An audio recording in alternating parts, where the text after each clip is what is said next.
Assalamualaikum warahmatullahi wabarakatuh. Selamat pagi Bapak dan Ibu mahasiswa mata kuliah Hukum Administrasi Negara ya. Selamat bertemu kembali kita pada pagi menjelang siang ini dalam rangka tutorial webinar sesi ke-8 yang merupakan sesi terakhir dari pertemuan kita ya. Jadi pertemuan kita pagi ini kita akan membahas materi yang ada di dalam modul 9. Materinya tidak banyak, mungkin kita lebih pada diskusi dan sharing ya nanti. Bagi Bapak Ibu yang punya materi atau buku modulnya, silakan dibuka di modul 9.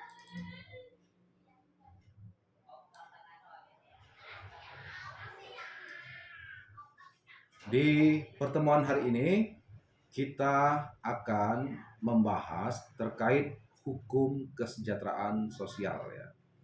Jadi di materi-materi sebelumnya ya kita sudah sama-sama mencermati bahwa tujuan dari sebuah negara adalah bagaimana menciptakan kesejahteraan sosial bagi penduduk warganya ya. Nah, sekarang kita berbicara bagaimana hukum kesejahteraan sosial itu ya. Pertama, ke perubahan fungsi negara. Peran pemerintah ya dalam negara modern tentu saja sudah sangat berbeda dengan peran pada saat negara bertindak sebagai watchdog ya, pada praktek sebagai negara penjaga malam ya. Fungsi negara adalah menciptakan kesejahteraan. Jadi saat ini kalau dulu dikenal negara itu hanya negara penjaga malam, hanya fokus pada soal keamanan dan kedaulatan negara semata. Nah, fungsi negara ya saat ini telah berkembang bagaimana menciptakan kesejahteraan bagi masyarakatnya. Paradigma kesejahteraan telah menempatkan negara bukan sebagai lembaga yang menguasai dan memunguti pajak ya untuk pembiayaan para penguasanya, akan tetapi negara telah mengambil posisi untuk bertindak sebagai lembaga yang mempunyai kewajiban untuk ya, mengatur dan mengelola negara sebaik mungkin agar masyarakat menjadi sejahtera dan berkecukupan. Negara mendapatkan peran begitu besar ya untuk menciptakan kesejahteraan bagi warga. Kesejahteraan itu meliputi beberapa sisi seperti ketersediaan kebutuhan dasar hidup warganya. Kebutuhan itu meliputi kebutuhan fisik dan kebutuhan non fisik. Kebutuhan fisik misalnya seperti pangan ya, kebutuhan sandang bagi masyarakat ya, kebutuhan perumahan bagi masyarakat, bahan bakar BBM ya, listrik, energi, air bersih dan lain-lain sebagainya. Nah, kebutuhan non fisik meliputi bagaimana mengembangkan pengetahuan, kebutuhan akses informasi bagi warga ya, bagaimana bisa memberikan akses usaha ya agar ekonomi warga menjadi bergeliat begitu. Lalu ada akses dan perlindungan negara bagi masyarakat yang berserikat, berkumpul begitu ya. Lalu ada juga kebebasan kepada masyarakat untuk memeluk agama dan lain sebagainya. Dari sisi negara sebagai penyelenggara dari kesejahteraan sosial itu ya, tentunya hal itu tidak hanya meliputi kewajiban untuk menyediakan kebutuhan dasar semata, akan tetapi juga harus dapat mengambil kebijakan strategis yang memungkinkan kemampuan warga masyarakat yang menjangkau ya, dan memperoleh kebutuhan dasar yang diperlukannya. Begitu tergantungnya warga masyarakat kepada negara melalui pemerintahan dan para pejabat pelaksananya. Kedudukan negara semakin strategis sebagai lembaga yang dipercaya untuk melaksanakan pelayanan publik guna menciptakan kesejahteraan sosial. Fungsi inilah yang sekarang sangat dominan dilakukan oleh pemerintah dalam negara modern saat ini. Persoalan klasik mungkin di pemerintahan ya, terutama di pemerintahan daerah ya, di kabupaten kota, bahwa salah satu ya faktor ya terjadinya kemiskinan masyarakat itu bisa jadi pertama pendidikan. Faktor utama terjadinya kemiskinan di masyarakat itu pertama adalah faktor pendidikan. Yang berikutnya bisa karena faktor infrastruktur yang tidak memadai untuk memberikan pelayanan gitu ya, maupun faktor-faktor lain. Makanya banyak sekali ya misi-misi, visi, program kerja dari kepala daerah ya, itu bagaimana mengentaskan kemiskinan dari sektor pendidikan.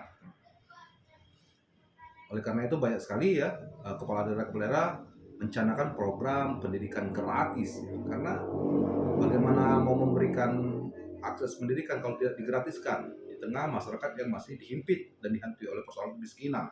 Maka program pendidikan gratis ya bagi masyarakat tidak mampu bahkan hampir saat ini sudah menyeluruh ya, tidak melihat mampu atau tidak. Pendidikan itu sudah gratis. Tujuannya untuk menciptakan kesejahteraan bagi masyarakat. Karena dengan akses pendidikan yang baik, ketika sudah mendapatkan pendidikan yang baik ya, anak-anak ya ketika sudah dewasa nanti diharapkan bisa bersaing untuk mendapatkan pekerjaan ya dengan ijazah paling tidak minimal SMA begitu, sudah bisa bekerja karena sebagian besar ya dunia tenaga kerja itu minimal paling tidak lulusan SMA gitu ya.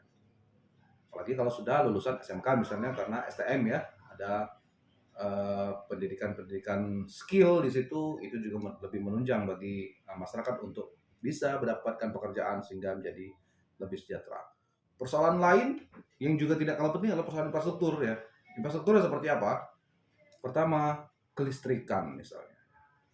Banyak sekali masyarakat yang mengalami kemunduran secara ekonomi ya, sulit untuk mendapatkan akses ekonomi karena tidak adanya listrik misalnya begitu ya, untuk dia berusaha gitu. Makanya banyak kepala daerah yang memprogramkan bagaimana listrik masuk desa. Itu yang contoh infrastruktur yang pertama. Contoh infrastruktur yang kedua yang menghambat percepatan kesejahteraan warga ya, adalah akses jalan ya. Jadi akses jalan yang tidak memadai ya, ini juga menghambat terjadinya perputaran ekonomi ya, yang seharusnya apabila jalan semakin baik ya, warga tidak lagi menjual kepada tengkulak misalnya ya, tapi langsung bisa menjual ke kota ya, di gudang ya, di wilayah kota begitu ya. Bisa dicapai apabila akses ada ya, sehingga hasil tanaman pertanian misalnya menjadi lebih bernilai ya ketika dijual ke secara langsung ke pembeli skala besar ya, secara partai begitu ya. Itu juga. Kemudian infrastruktur lain ya seperti layanan air bersih ya, kemudian terutama infrastruktur pemerintahan ya. Bagaimana pegawai pemerintah bisa memberikan pelayanan ya kepada masyarakat apabila infrastrukturnya tidak mendukung untuk itu. Kemudian juga suprastruktur ya, sumber daya dari aparatur sebagai pemberi pelayanan ya, harus benar-benar yang punya integritas tinggi begitu ya. Perlu juga menjadi hal yang perlu kita catat bahwa selain infrastruktur, suprastruktur juga mendorong untuk terjadinya proses kesejahteraan masyarakat. Berikutnya, pengertian dan luas cakupan hukum kesejahteraan sosial. Jadi berbicara terkait kesejahteraan sosial ya, itu ada Undang-Undang 11 tahun 2009 tentang kesejahteraan sosial ya. Ada yang namanya Undang-Undang 11 tahun 2009 tentang kesejahteraan sosial.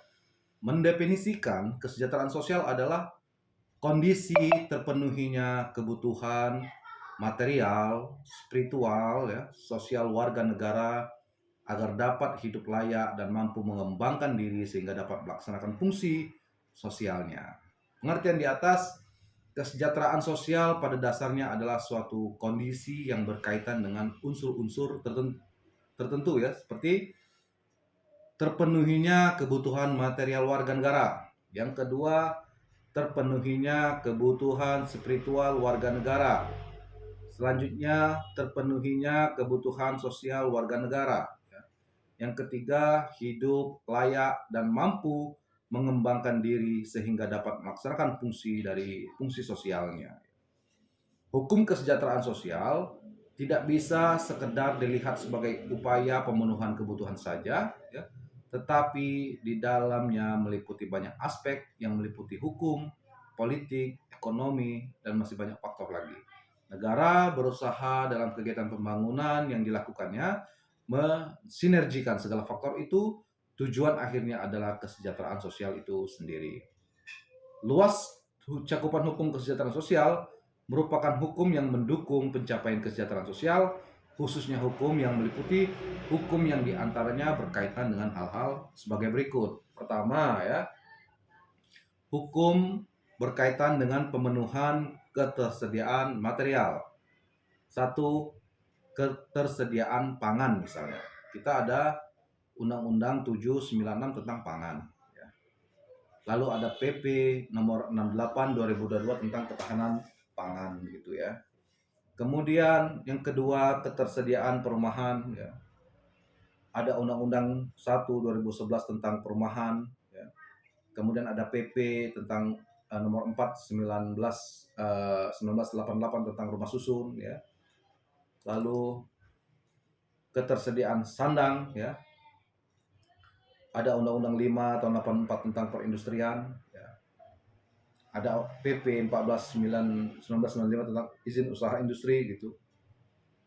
Lalu keputusan Menteri Perindustrian Perdagangan ya tahun 2003 tentang verifikasi atau penelusuran teknis impor tekstil dan produk tekstil ya, dan masih banyak lagi undang-undang lain. Ini bisa dilihat di dalam modul ya. Tapi selain dari modul juga banyak sekali undang-undang dalam rangka upaya negara atau pemerintah membangun ya atau mendorong kesejahteraan sosial bagi masyarakat. Terakhir ada undang-undang tentang cipta kerja begitu ya.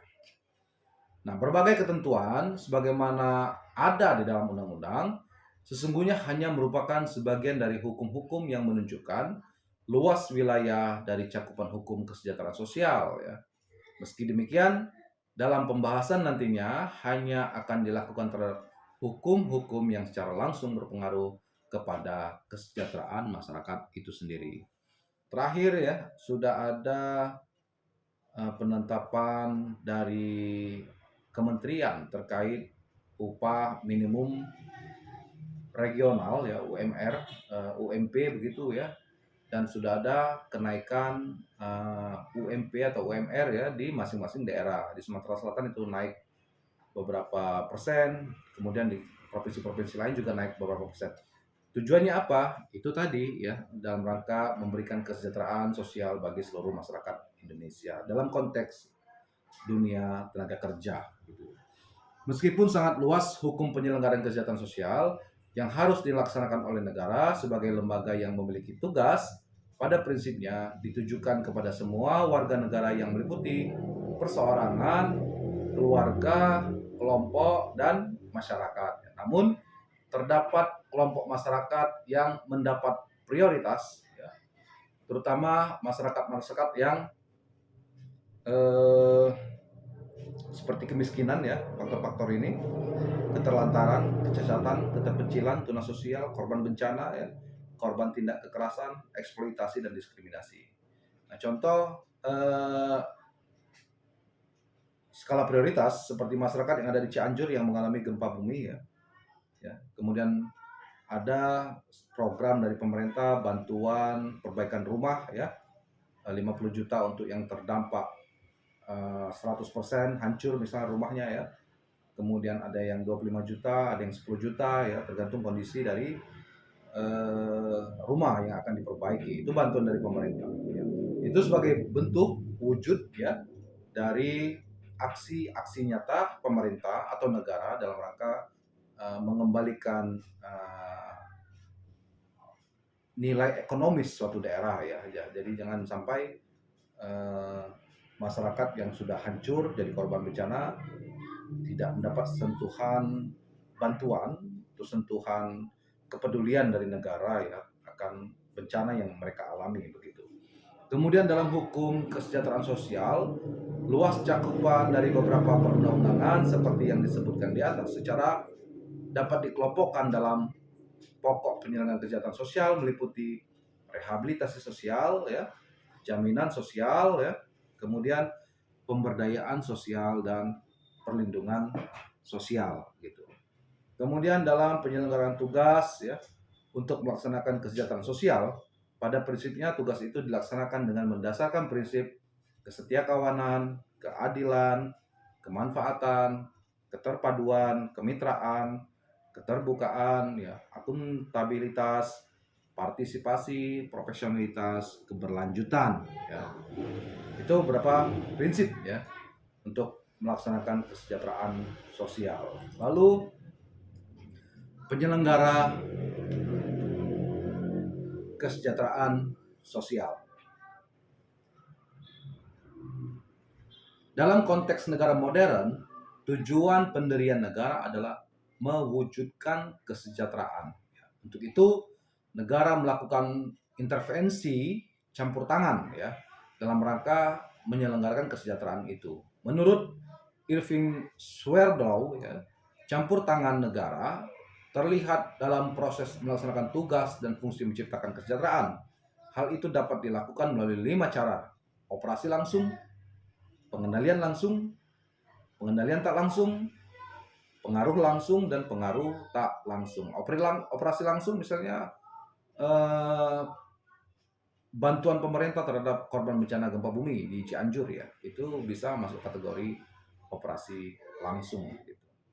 Lalu operasi langsung dilakukan dengan melakukan kegiatan yang sifatnya secara langsung ya, melakukan menjalankan suatu kegiatan untuk tujuan tertentu ya.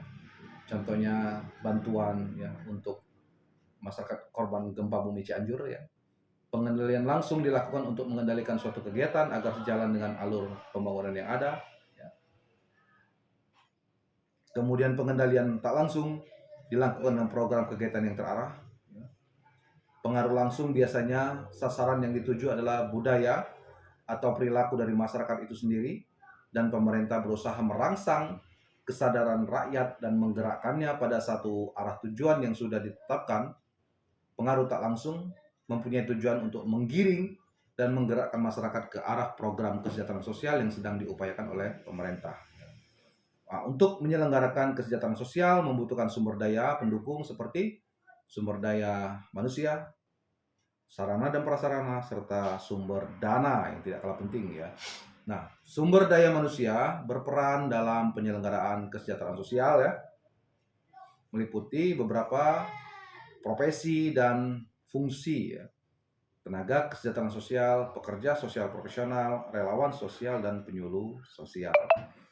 Dukungan sarana dan prasarana pada penyelenggaraan kesejahteraan sosial dilakukan dengan menyediakan fasilitas seperti panti sosial, pusat rehabilitasi sosial, ya, pusat pendidikan dan latihan, pusat kesejahteraan sosial, rumah singgah, ya, perlindungan sosial. Nah, terkait hal ini tentu ya, mungkin bisa kita lihat di daerah kita ya, baik di Lahat mungkin ya.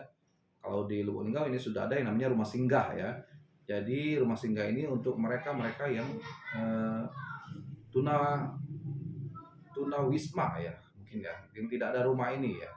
Jadi ada rumah singgah untuk mereka mendapatkan ya pendidikan keterampilan ya, yang pada akhirnya nanti ketika mereka dikembalikan ke tengah-tengah masyarakat, mereka sudah bisa memiliki keterampilan tertentu sehingga bisa membiayai hidup bagi diri mereka sendiri. Lalu penyelenggaraan kesejahteraan sosial juga membutuhkan dana yang memadai ya. Sumber dana dapat diambil dari APBN, APBD maupun sumbangan masyarakat ya. Dana yang disisihkan dari badan usaha sebagai kewajiban dan bertanggung jawab sosial dan lingkungan bantuan asing. Dan kalau perusahaan mungkin kita kenal dengan corporate responsibility ya, CSR ya. Jadi setiap perusahaan-perusahaan di daerah, di Lahat mungkin ya, ada perusahaan-perusahaan pertambangan, perusahaan-perusahaan kelapa sawit ya, atau lainnya ya, tentu mereka punya dana khusus ya yang diperuntukkan untuk kepedulian sosial. Ya.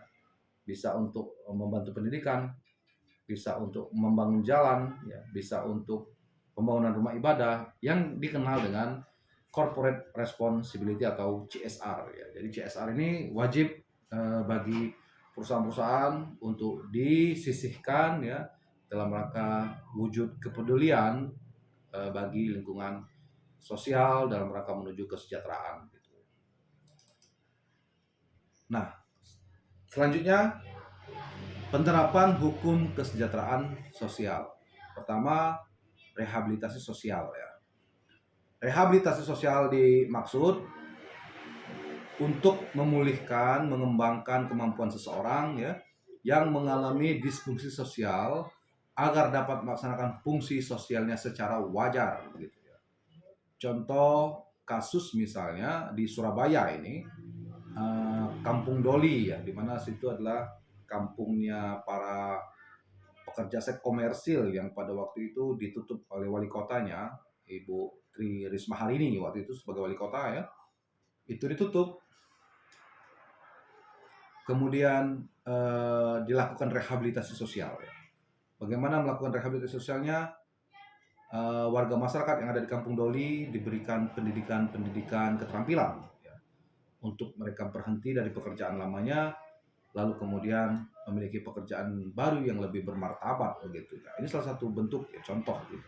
Tentu masih banyak contoh-contoh lain yang pernah dilakukan di Lubuk Linggau, pernah dilakukan juga oleh wali kota ya, kegiatan yang hampir mirip dengan dilakukan oleh wali kota Surabaya. Jadi di Lubuk Linggau ini ada namanya Kampung Baru Patok Besi ya, tempat seperti Doli di Lubuk Linggau ini. Kemudian ditutup ya oleh pemerintah waktu itu bersama-sama dengan kepolisian dan TNI ya untuk menutup itu karena lebih banyak menimbulkan hal-hal negatif, peredaran narkoba ya, kemudian efek langsung terhadap tumbuh kembang anak di sana bagi mereka-mereka yang memiliki anak begitu kan. Nah, itu akan sangat memprihatinkan apabila tidak dilakukan upaya-upaya secara serius dari pemerintah untuk mengembalikan, merehabilitasi harkat dan martabat masyarakat di Patok Besi Kota Lubuk Linggau ya. Maka ditutuplah itu ya, ditutup dan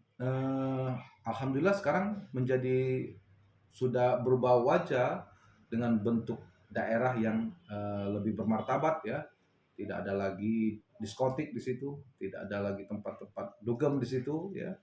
Masyarakat sudah hidup secara normal dengan wajar begitu ya, dan anak-anak juga bisa sekolah dengan baik, bermain sesama tetangga teman di sana tanpa terpengaruh ya dengan kegiatan-kegiatan negatif yang pernah terjadi selama ini di tempat itu ya.